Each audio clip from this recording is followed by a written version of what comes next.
Tonight, new and stunning allegations of racism at a well-known Christian school. A student described seeing a classmate wearing a KKK outfit and putting a toy revolver to a minority student's head. Teresa Marchetta first exposed concerns over racial indifference at Faith Christian Academy back in March when a veteran teacher was fired after organizing a discussion on race, and now he's taking action. Well, Teresa is back with these new details and with the momentum to force change at the school.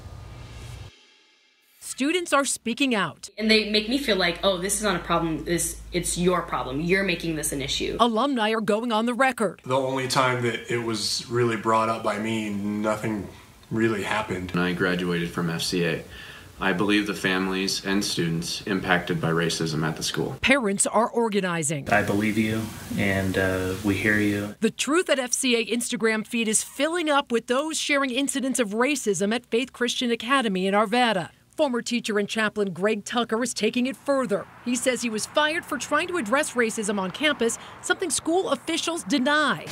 But just days ago, he filed discrimination charges against FCA and Faith Bible Chapel International with the Colorado Division of Civil Rights and the U.S. Equal Employment Opportunity Commission.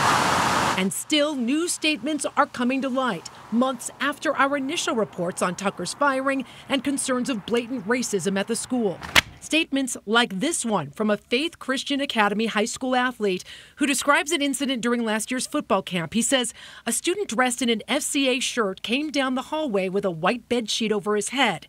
It was easily understood as symbolic or in reference to a KKK outfit. He then proceeded to use a toy revolver to execute a racial minority member of the team by putting the toy revolver to the minority student's head.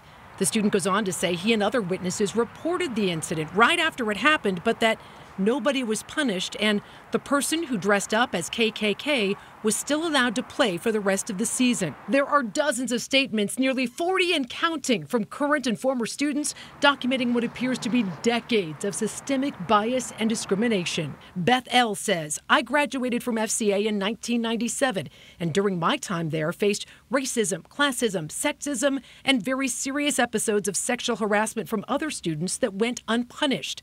I have come to view the school as a very dangerous environment that harms the students who don't fit in the categories of white, rich, and Christian. FCA Superintendent Andrew Haas said he didn't have time to sit down for an interview, but in an email said his administrative team and board dedicated hundreds of hours to address concerns and followed up on each one, taking strong corrective action where needed. He also said that future training and revising the student handbook are in the works to add clarification that racism has no place in their school. Shannon?